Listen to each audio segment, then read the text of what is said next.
कहते हैं ना कि दुनिया में सबसे खूबसूरत अगर चीज है तो प्यार है। ये प्यार की ऐसी दास्तान जिसकी व्याख्या की ही नहीं जा सकती। एक प्रेमी युगल जो कि 1992 से लगातार एक दूसरे से प्यार कर रहा था और 10 फरवरी 1999 को शादी के बंधन में बंध गए। शादी, सोचिए कि उनके लिए कितनी बड़ी दिन रही होगी।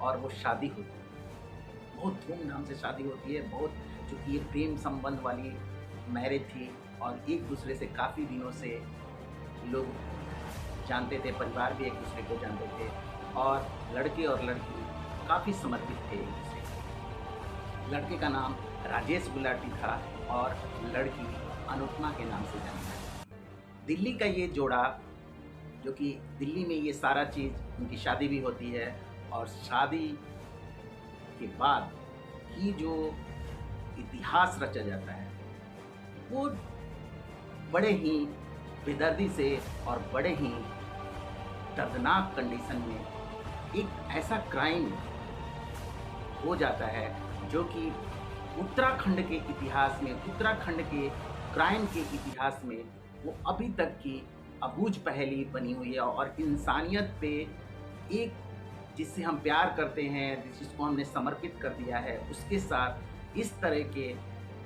घृणित अपराध, जिसको सोचा भी नहीं जा सकता है, उसके बारे में मैं बात कर रहा हूँ। नमस्कार, सत श्री अकाल, आदाब, प्रणाम। मैं मुकेश सिन्हा आपके सामने एक ऐसी सनसनीखेज स्टोरी जो कि स्टार्ट होती है 10 फरवरी 2010।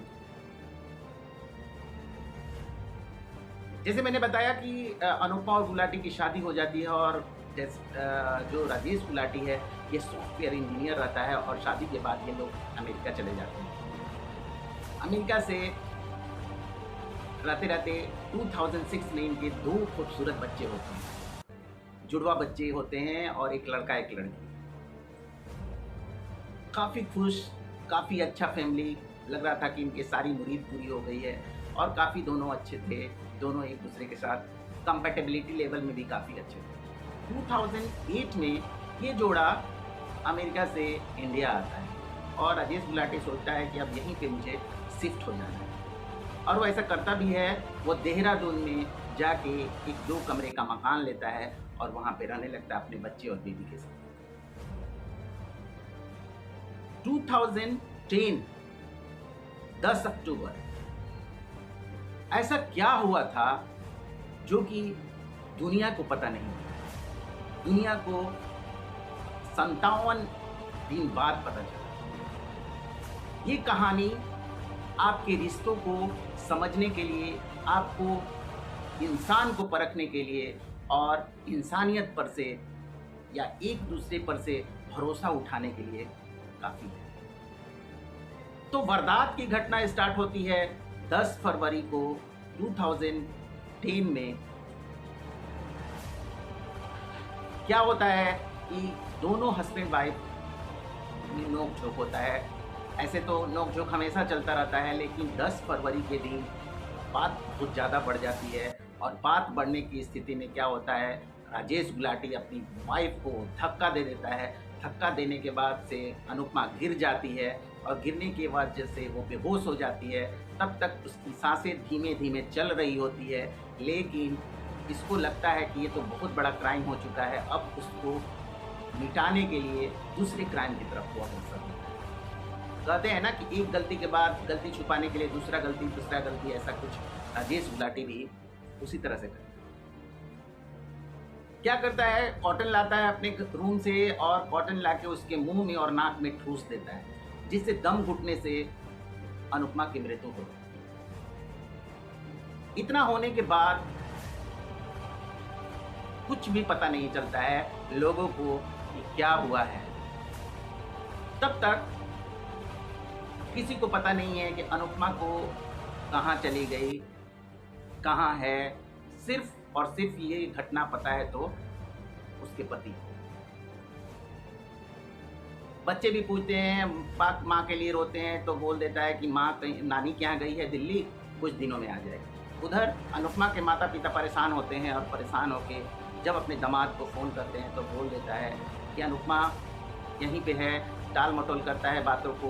तो कुछ दिनों तो ऐसे चलता है, लेकिन कुछ दिनों बाद उनके माता पिता फिर फ़ोन करते हैं और बोलते हैं कि आखिर अनुपमा बात क्यों नहीं कर रही। तब राजेश बताता है उनको कि अनुपमा गुस्सा होकर कुछ दिनों के लिए से घर से चली गई है, जब शांत होगी तो खुद ब खुद घर आ जाएगी।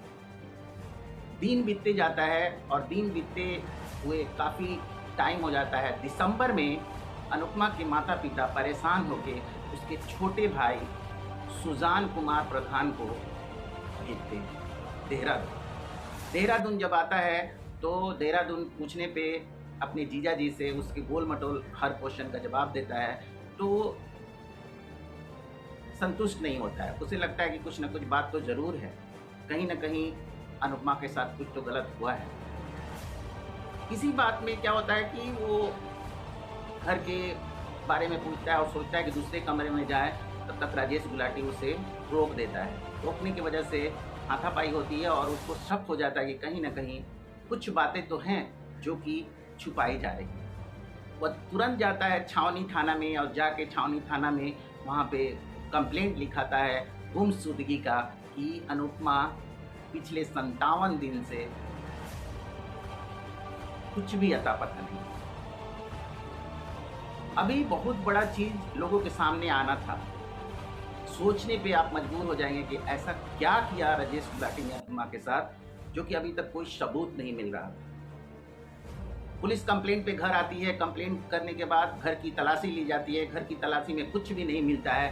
तभी तक पुलिस की नज़र एक डीप फ्रीजर पे जाती है। उनको शक होता है कि एक नॉर्मल फैमिली में फ्रिज होता है जो कि नॉर्मल फ्रिज है, ये डीप फ्रीजर जो कि दुकानों और बड़े बड़े जगहों पे होते हैं, यहाँ पे क्या करता है। तो पुलिस उसको खोल के देखने लगती है। खोल के देखती है तो उसमें 77 पॉलिथीन के टुकड़े उसको मिलती है, जो कि काफ़ी सजा हुआ है, रखा हुआ है और बर्फ से ढका हुआ है, तो किसी को कुछ पता नहीं चल पाता है।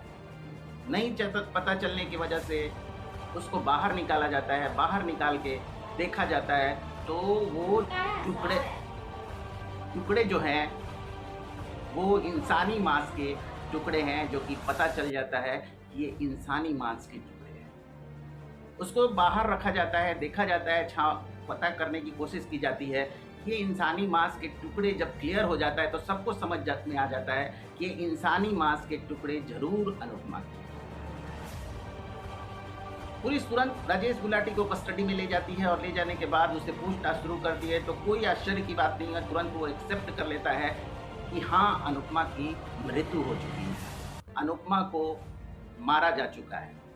पूछती है पुलिस कैसे, तो वो बताता है, उस दिन की घटना बताता है, 10 फरवरी वाली बात, कि उस दिन उनके साथ नोक-झोंक हुआ और उसके बाद उसने अनुपमा को मार दिया।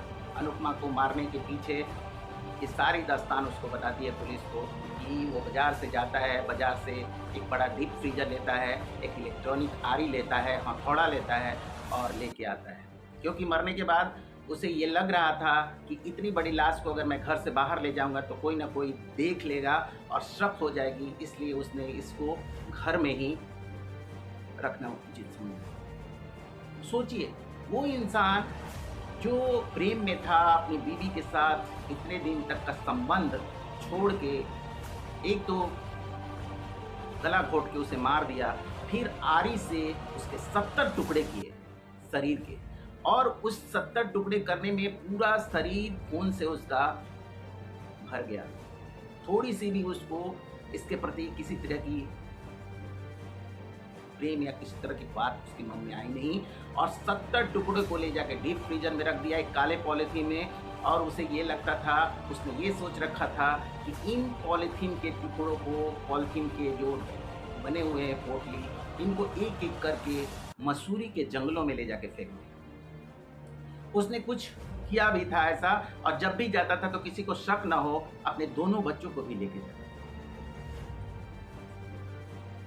लेकिन कहते हैं ना कि पुलिस और इंसान से ऊपर बड़ा बैठा हुआ है।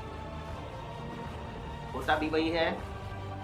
अब कारण पूछा जाता है कि ऐसा उसने क्यों किया, तो बताया कि मेरा और मेरी पत्नी का संबंध शादी के बाद से ही अच्छा नहीं था। हम लोग एक दूसरे के प्रति शक करते थे। मुझे भी लगता था कि अनुपमा का संबंध अमेरिका में उसके दोस्त के साथ था, और मैंने कुछ दिन पहले अमेरिका से आने के बाद कोलकाता में रहने वाली एक लड़की से गुपचुप रूप से शादी कर ली थी, और शादी की वजह से अनुपमा को ये पता चल गया था, उसे शक था कि मेरा शारीरिक संबंध किसी कोलकाता के महिला के साथ है। इसलिए उसने महिला थाना में जाके कंप्लेन भी लिखाया हुआ था, और वो गुजारा भत्ता के रूप में उससे 20,000 रुपये लेती थी। लेकिन कुछ दिनों बाद वो 20,000 से ज़्यादा का डिमांड करने लगी, जो कि ये राजेश गुलाटी देने में सक्षम नहीं था। तो इस वजह से उसने इसको अपने रास्ते से हटाना चाहा। बच्चे जो कि बार बार पूछा करते थे, उन्हें क्या पता था कि वही दरिंदा पिता उसकी अपनी माँ को उसके डीप फ्रीजर में 57 दिन तक कैद करके रखा हुआ है, और वो बच्चे बिलख रहे हैं अपनी माता के। लास्ट में हमें ये पता चला कि उसे 2017 में उम्र कैद की सजा दे दी गई, और 15 लाख का उसको मुआवजा भी देना पड़ा। अभी भी केस लंबित है, और हाई कोर्ट में उसने किया हुआ है। कुछ भी अभी डिसीजन नहीं हुआ है, लेकिन उत्तराखंड में इस मामले में इतनी सनसनीखेज रफ्तार लिया था, एक समय के लिए उत्तराखंड सरकार भी इससे छुटी रह गई। दोस्तों, इस वीडियोस के माध्यम से मेरा किसी के दिल को दुखाना या किसी की भावनाओं को ठेस पहुंचाने का कोई भी इरादा नहीं है। बस ये सच्ची घटना आपके सामने लाके मुझे समाज को और आपको जागृत करने की ज़रूरत है कि रिश्तों की बुनियाद विश्वास पे होती है, और जब वो विश्वास टूट जाती है तो हम एक नए रास्ते पे चले जाते हैं, और उस पर क्या हो सकता है ये स्टोरी आपको बयां कर। सचेत रहिए, सतर्क रहिए, सब पे नज़र बना के रखिए, और कहते हैं ना, दुर्घटना घटी सावधानी हटी, सावधानी हटी दुर्घटना घटी। बस, नमस्कार, टेक केयर।